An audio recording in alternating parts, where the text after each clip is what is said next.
Bruh. Oh my goodness. So, I don't know if you guys have heard, I'm sure you have, right? JD Vance is now the VP and everything. Now, what I don't know if you've heard is that there has been some severe backlash. And what I mean by backlash, I mean white backlash. That's what I mean. I mean racist, white nationalists, racists are going cuckoo for Cocoa Puffs.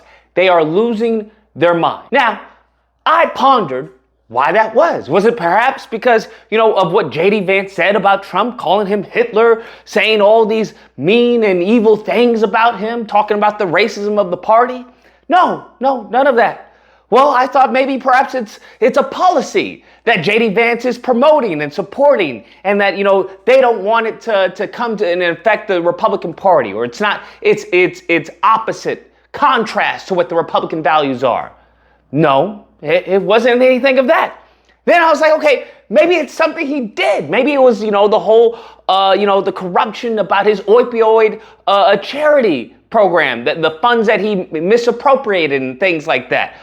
And nope, it wasn't that. So I'm left scratching my head, I wonder what white people, what many of these races could be upset about. What are they upset about when it comes to this milquetoast, butter biscuit looking Care Bear individual? And you won't believe it. These mofos of the Republican Party, I want you to understand, these are the core. This is the core of the Republican Party. These mofos are upset because his wife is Indian. Bro, you can't make this up. Bruh, they're upset that his wife is Indian, fam. Listen to me. They're upset that his wife is Indian. Now, I gotta be honest with you. This doesn't come as a shock, given as far as what Ann Coulter said to Vivek. When Vivek stepped out, they were talking about, hey, you can go back to the Quickie Mart, the 7-Eleven. So, I mean, this doesn't surprise me, as why we have, Nikki Haley change her name to Nikki Haley. Why? Because she knows that the country is racist. That's what she knows. So when you have, a Tim Scott and the rest of them come out and say, this is not a racist country. When you have Kamala Harris come out and say, this is not a racist country. Well, you can say that, but your actions seem to make me believe that you believe differently. We'll say that, right? So they're upset that his wife is Indian. You're having posts, people talking about, what is he going to do for immigration? I'm sure he's going to be really good on immigration. Bruh, you are having them be upset. You had, what's his name? Nick Fuentes, that's his name, right? He's talking about, what does this benefit white people? There's a white genocide going on, and his wife is Indian, and his kids, one of his kids is named Vivek. JD Vance also has a non-white wife, an Indian wife, and a kid named Vivek. All his kids have Indian names. So it's like, what exactly are we getting here? And that's not a dig at him just because I'm a racist or something. But it's like, who is this guy really? Do we really expect that the guy who has an Indian wife and named their kid Vivek is going to support white identity? Like, there's a white genocide going on in the world. White people are being systematically replaced in America and Europe through immigration and to a much lesser extent due to intermarrying. They're having a meltdown. They're losing it. They have lost their God-given brains. That is what's going on. You're having all these white nationalists, all these racists on Twitter, and Twitter is nothing more than a safe haven for these racists, thanks to the racist, King Racist himself, the ignoramus, Elon Musk. They're all coming out and they're saying, he's not one of us. And I want you to understand, this is beautiful, okay? They're eating their own. This is absolutely genius, because you have to understand what Lyndon Johnson was talking about. If you can make the poor whites feel that they're superior due to the color of their skin from the Negro, then, you can go in their pockets anytime you want. And that is precisely what has happened. You have the PWTs of the Republican Party that all they have is the color of their skin. Damn, that has got to be a miserable existence. Your claim to fame is simply the color of your skin, is the fact that, hey, I'm white, that is it? Bruh, are you serious right now? That is pitiful, because they're uneducated, they're low IQ, they're lower class, right? They're poor. And I'm like, all these people have is their whiteness. That's it. That's all they have. And if you look at the history of this country, you see why that's been trying to be promoted. You see why, no matter what you do, who you are, where you come from, that is peak. That is the pinnacle of their existence. That is what they have tried to make everyone else think. Oh, this is the standard. Anything they say goes. And as time goes on, that's slowly starting to deteriorate. It's starting to crumble right in front of their eyes. Because you have to understand, their whole power is infiltrating your mind. That is it. So when they can't infiltrate your mind to abide by their customs, by their traditions, by their beliefs, by their standards, quote unquote, then everything shatters. Everything falls apart, because it's all based off of, as far as group effort. The group has to believe in this, in the white supremacy or white inferiority. They have to believe in that. If they don't believe in that, then it disappears. It goes bye-bye.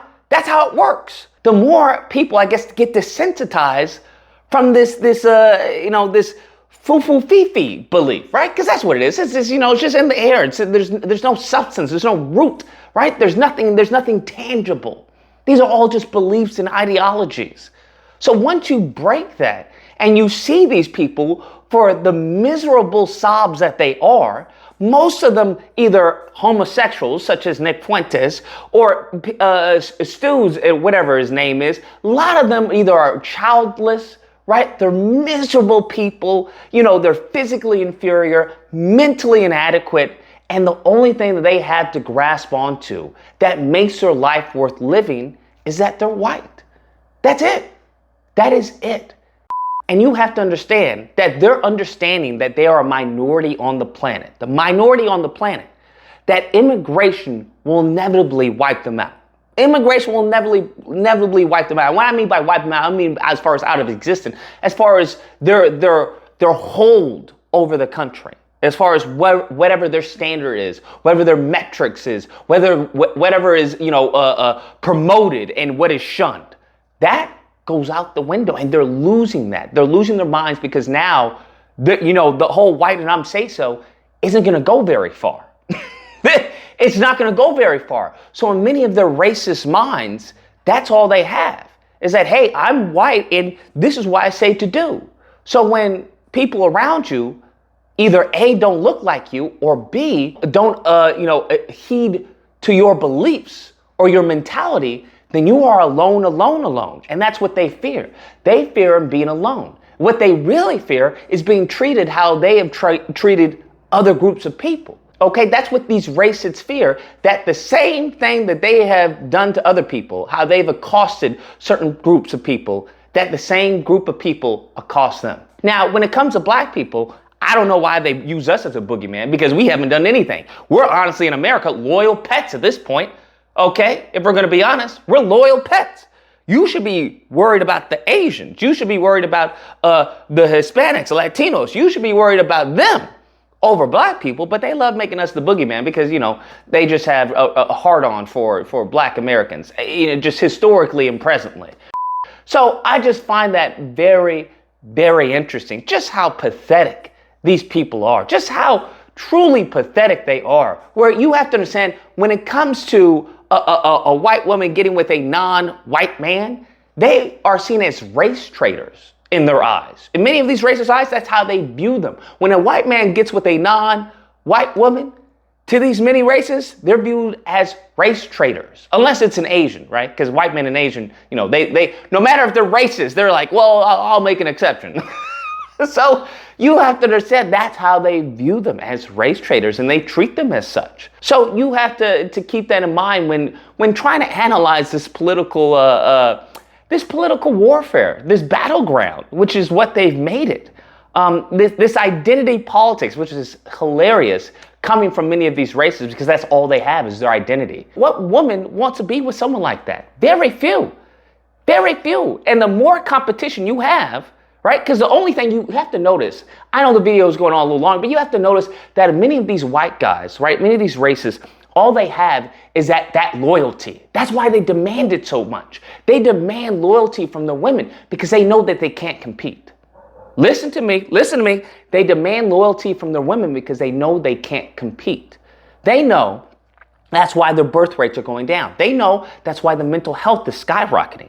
They know that's why self-deletion is skyrocketing. They know as far as when it comes to their finances, the resources that they've accumulated due to, pillaging and destroying other groups, especially Black Americans, just taking everything, that's starting to go by the wayside.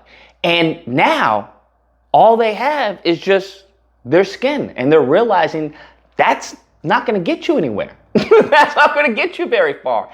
And everything in front of their eyes that they have built up on, on the graves of my ancestors, that's all crumbling before them, and they're losing it.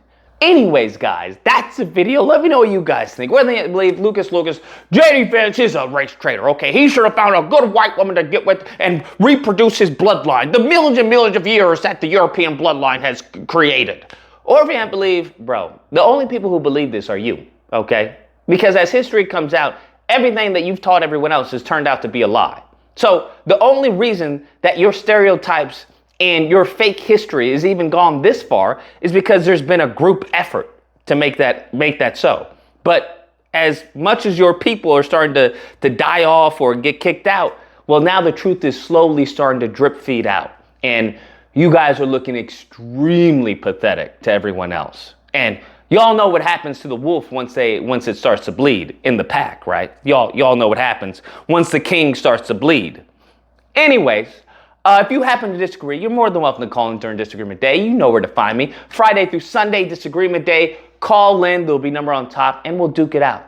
Anyways, hope you guys enjoyed the video. If you did, please feel free to like, share, comment. Let me know what you guys think, and subscribe. And that fun stuff. Delicious. Until next time, guys, be amazing.